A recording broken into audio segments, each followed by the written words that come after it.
Assalamualaikum warahmatullahi wabarakatuh. Perkenalkan kami dari kelompok 6 kelas Sistem Informasi 2022C. Pada video kali ini kami akan mempresentasikan mengenai bab 4 yaitu implementasi sistem ERP. Next. Anggota kelompok kami ada Satria Imam dengan 3 digit NIM terakhir 081, kemudian ada Deirdre Rolina P dengan 3 digit NIM terakhir 084, kemudian ada Andini Pramesti dengan 3 digit NIM terakhir 092, ada Aulina Naharul dengan 3 digit NIM terakhir 095, dan Sakanti Dwi dengan 3 digit NIM terakhir 109.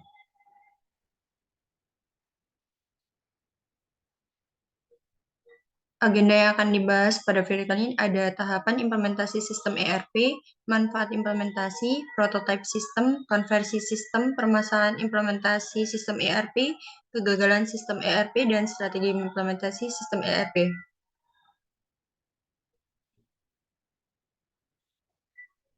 Sebelum memulai pembahasan, perkenalkan nama saya Aulina Nara Kristanti dengan 3 digit NIM terakhir 095.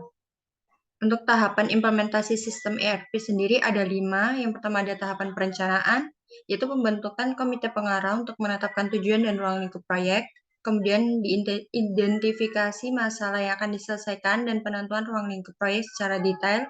Kemudian dilakukan evaluasi alternatif pendekatan RFP dan pemilihan solusinya. Kemudian pembuatan jadwal dan anggaran proyek dengan studi kelayakan. Yang kedua ada tahapan analisis. Pembentukan kelompok kerja untuk mengumpulkan informasi dan mendefinisikan kebutuhan pengguna, kemudian dilakukan evaluasi vendor dan rekomendasi kepada tim pengarah, identifikasi inisiatif rekayasa ulang proses bisnis, kemudian ada pelatihan intensif mengenai konsep dan operasional sistem oleh pihak konsultan, dan yang terakhir ada pembuatan prototipe sistem ERP untuk simulasi dan integrasi antar modul. Next. Yang ketiga ada tahapan desain. Desain berdasarkan vendor atau konsultan yang telah dipilih. Desain antarmuka tergantung pada pendekatan ERP yang telah dipilih. Dan kostumisasi paket atau penyesuaian sistem ERP dengan kebutuhan spesifik perusahaan jika diperlukan. Yang keempat ada tahapan dukungan teknis. Dukungan teknis diperlukan untuk keberhasilan jangka pendek dan panjang sistem. Perawatan sistem untuk menjaga kinerja optimal dan pelaksanaan audit sistem secara periodik untuk mengetahui apakah tujuan sistem ERP sudah tercapai sesuai harapan atau belum. Yang kelima ada tahapan implementasi. Konstruksi sistem setelah penentuan paket software dan kostumisasi, pembuatan prototipe sistem dan validasi iteratif, kemudian verifikasi dan pengujian keseluruhan sistem, pembuatan dokumentasi sistem dan pelatihan pengguna, dan yang terakhir ada rencana konversi rollout sistem ke seluruh organisasi.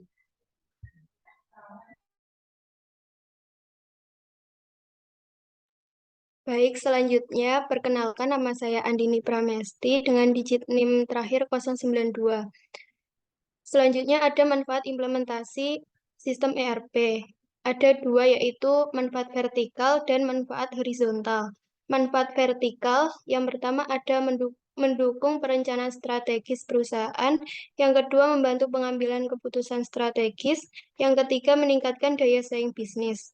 Selanjutnya manfaat horizontal yang pertama penerapan CRM atau Customer Relationship Management, penerapan SCM atau Supply Chain Management. Yang ketiga ada keterlibatan pihak luar dalam sistem ERP. Next.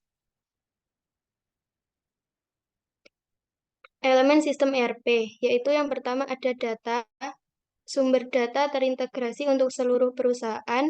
Yang kedua integrasi, yaitu kegiatan pengolahan penyimpanan dan pemindahan data menggunakan aplikasi program. Yang ketiga fungsionalitas modul. Yang ketiga fungsionalitas modul, yaitu proses menentukan interaksi aplikasi program dengan basis data. Selanjutnya ada prototipe sistem. Prototipe sistem adalah alat untuk memudahkan pengguna dalam menilai sistem melalui model yang konkret daripada teori. Pengguna dapat dengan jelas melihat apa yang akan diperoleh dan memberikan pendapat terhadap prototipe tersebut. Berikut adalah langkah-langkah pembuatan prototipe sistem. Yang pertama, mengidentifikasi kebutuhan informasi, yaitu berupa kebutuhan output informasi. Yang kedua, lingkungan sistem informasi dan perkiraan biaya. Yang kedua, menyusun prototipe awal. Yang ketiga, presentasi penggunaan sistem dan penyempurnaan kebutuhan.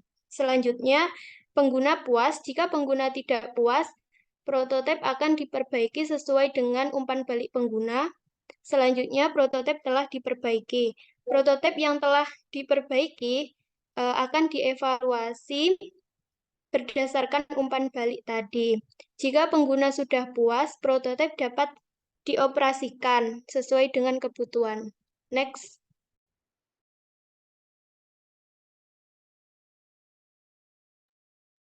Sebelumnya, perkenalkan nama saya Sakanti Banwati dengan 3 digit NIM terakhir 109. Selanjutnya yaitu konversi sistem, di mana konversi sistem merupakan metode umum yang dikonversikan untuk mengonversikan sistem lama ke sistem yang baru, di mana sistem baru tersebut harus lebih baik, lebih pengguna friendly, dan cara kerja menjadi lebih efisien dibandingkan dengan sistem lama. Metode-metode umumnya yaitu yang pertama ada sistem paralel, yaitu mengoperasikan sistem baru dan sistem lama secara bersamaan pada suatu saat yang ditentukan. Setiap hasil proses dievaluasi disambung. Apabila sistem baru menjadi lebih baik dari sistem lama, maka baru dilakukan penggantian sistem yang baru. Yang kedua ada sistem direct cut-over, yaitu sistem konversi dapat dilakukan apabila memenuhi persyaratan berikut. Yang pertama telah dilakukan pengetesan sistem secara ekstensif. Yang kedua adanya toleransi terhadap waktu tunggu atau time delay. Yang ketiga yaitu pengguna dipaksa harus mampu menggunakan sistem yang baru. Next. Metode umum selanjutnya yaitu yang ketiga adalah sistem pilot approach atau biasa disebut distributed approach. Strategi konversi ini dilakukan apabila terdapat beberapa lokasi atau site, misalnya pada sistem bank, franchise, restoran, supermarket, dan lainnya. Pengujian dan pengoperasiannya dilakukan pada suatu site terpilih, dan apabila hasilnya memuaskan, baru dilakukan konversi di site yang lainnya. Dan yang terakhir yaitu ada sistem phase-in method, yaitu strategi konversi menggabungkan dua jenis approach pertama dengan mengurangi sebanyak-banyaknya resiko yang dapat terjadi. Artinya pada saat awal dilakukan paralelan, selanjutnya pada pertengahan periode secara bertahap, sistem lama digantikan dengan sistem yang baru.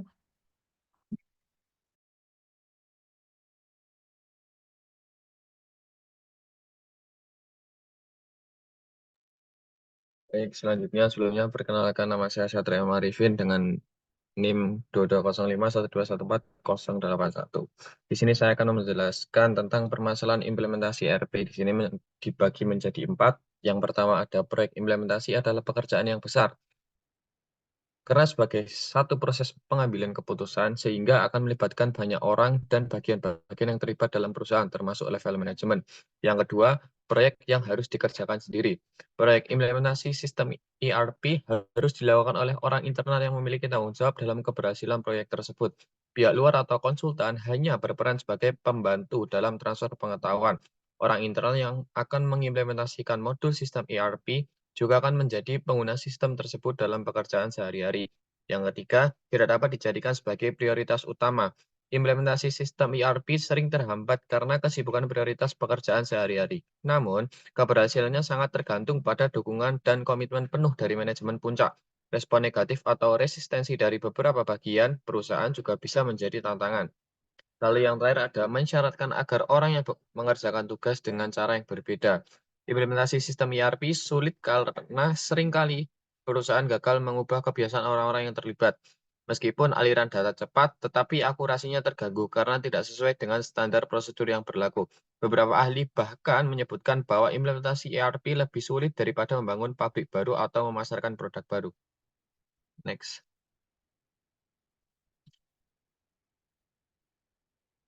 Selanjutnya adalah strategi implementasi sistem ERP, dibagi menjadi 7. Yang pertama yaitu ada penentuan prioritas, yaitu identifikasi modul atau fitur yang paling kritis atau mendesak untuk diimplementasikan terlebih dahulu. Fokuskan upaya pada area yang akan memberikan dampak terbesar bagi perusahaan. Yang kedua, pengorganisasian tim implementasi. Bentuk tim implementasi yang terdiri dari anggota yang berkualitas dan terampil. Pastikan setiap anggota memiliki tanggung jawab yang jelas dan memahami peran mereka dalam proyek. Lalu yang ketiga ada pemetaan proses bisnis.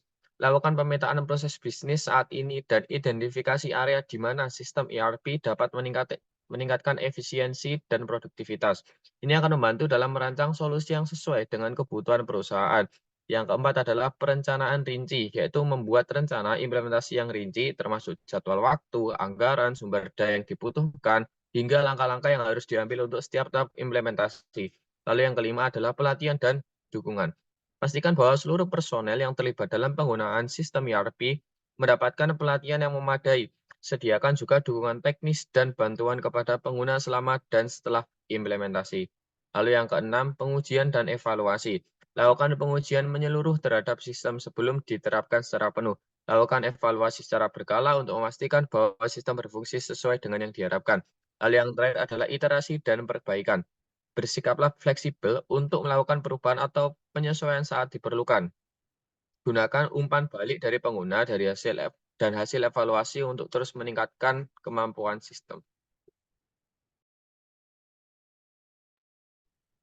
Selanjutnya, perkenalkan nama saya Deidre Rolina Papilaya dengan NIM 2205 1214084. Selanjutnya yaitu kegagalan sistem ERP. Kegagalan penerapan sistem ERP biasanya disebabkan oleh integrasi sistem di mana tidak ada kesesuaian antara orang, proses, dan teknologi, sehingga perusahaan harus mengeluarkan nilai investasi yang relatif sangat besar. Untuk itu perlu diketahui beberapa peluang kegagalan penerapan sistem ERP, yaitu yang pertama implementasi yang hanya berfokus pada teknologi tanpa memperhatikan perubahan dalam proses bisnis sehingga tidak memenuhi kebutuhan perusahaan secara tepat. Yang kedua, penekanan terlalu besar pada aspek sistem tanpa memperhatikan perubahan dalam proses bisnis, seperti penggantian sistem lama atau peningkatan integritas tanpa perubahan yang jelas dalam cara kerja bisnis. Yang ketiga, kurangnya pelatihan yang memadai bagi pengguna baru terhadap tugas-tugas yang diperlukan oleh sistem ERP, sehingga mereka kurang terlatih dan terlibat aktif dalam implementasi. Yang keempat, kendala waktu bagi pengguna yang terbebani dengan pekerjaan rutin, sehingga mereka kesulitan untuk mengikuti program pelatihan dan terlibat secara aktif dalam pembuatan sistem ERP. Kelima, selanjutnya, kurangnya pemahaman pengguna tentang bagaimana aplikasi ERP dapat mengubah proses bisnis dan kesiapan mereka untuk mengikuti disiplin dan integrasi sistem baru. Selanjutnya, ketidaksadaran pengguna terhadap dampak langsung setiap tindakan sistem terhadap operasional perusahaan. Selanjutnya ada karyawan yang cenderung menunda pekerjaan, kemudian ada pemahaman yang salah tentang peran software serta ketidaksesuaian sistem dan prosedur. Selanjutnya menuntut kesempurnaan saat itu juga, meskipun konsultan IT telah berusaha sebaik dan seteliti mungkin terhadap software, tapi pada akhirnya produk ini adalah buatan manusia yang tidak luput dari kesalahan. Untuk itu komunikasi yang baik antara pengguna dengan konsultan IT menjadi syarat yang sangat mutlak. Selanjutnya yaitu ingin 100% sesuai dengan keinginan. Dan yang terakhir, tidak mau menyesuaikan diri dengan sistem baru.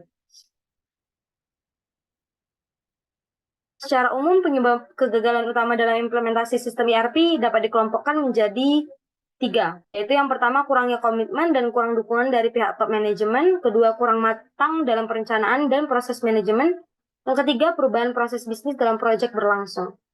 Secara umum, penyebab kegagalan utama dalam implementasi sistem ERP dapat dikelompokkan menjadi sebagai berikut. Yang pertama, kurangnya kepemimpinan dari top manajemen dan lemahnya project manajemen. Yang kedua, perlawanan yang otomatis timbul dari pengguna dengan menilai bahwa tidak ada nilai tambah dari penerapan sistem baru. Yang ketiga, harapan yang tidak realitas dari sistem ERP. Keempat, pendidikan dan pelatihan penggunaan yang tidak tepat. Yang kelima, berusaha melakukan pemeliharaan sistem atau maintain dalam status quo. Keenam, tidak sinkronisasi dari model bisnis, sistem ERP, dan alur proses bisnis berjalan. Yang ketujuh, tidak terlibat secara aktif fungsi-fungsi level manajerial organisasi dalam perubahan proses bisnis dalam implementasi sistem ERP. Dan yang ke-8, kesulitan teknis dalam implementasi ERP. Untuk mengatasi hal-hal tersebut, maka perlu diperhatikan langkah-langkah dalam melakukan implementasi sistem ERP agar berhasil baik. Yaitu dengan yang pertama, komitmen tinggi dari top manajemen, di mana dengan penerapan sistem ERP akan terjadi perubahan proses bisnis secara keseluruhan. Yang kedua, komunikasi yang baik antar fungsi level manajerial organisasi yang terlibat implementasi sistem ERP. Yang ketiga, melakukan seleksi yang tepat dalam pemilihan sistem ERP yang sesuai dengan kebutuhan. Selanjutnya, meyakinkan tingkat akurasi data, terutama untuk pengambilan keputusan. Yang kelima, menentukan arah investasi sistem informasi untuk menjawab kebutuhan jangka panjang. Dan yang keenam, membentuk struktur organisasi yang fleksibel dan adaptif terhadap perubahan, dan membentuk tim khusus untuk melakukan proses perubahan bisnis yang jelas atau change management. Faktor penentu yang perlu dipertimbangkan dalam keberhasilan implementasi sistem ERP adalah yang pertama, kepemimpinan dan komitmen yang kuat, kemudian tim implementasi yang solid, ketiga, keterlibatan secara aktif dari level manajerial manajemen, yang keempat, teknik project management yang baik, yang kelima, dihilangkannya pelaksanaan sistem lama yang memerlukan waktu yang relatif, yang keenam, pengawasan ketat dalam tahapan implementasi sistem ERP, yang ketujuh, melakukan implementasi sesuai schedule yang dapat tercapai, yang ke-8, penerapan teknis perubahan proses bisnis manajemen, yang ke-9, pendidikan dan pelatihan secara intensif bagi semua pengguna dalam implementasi sistem ERP. Sekian yang dapat kelompok kami sampaikan. Kurang lebihnya mohon maaf. Assalamualaikum warahmatullahi wabarakatuh.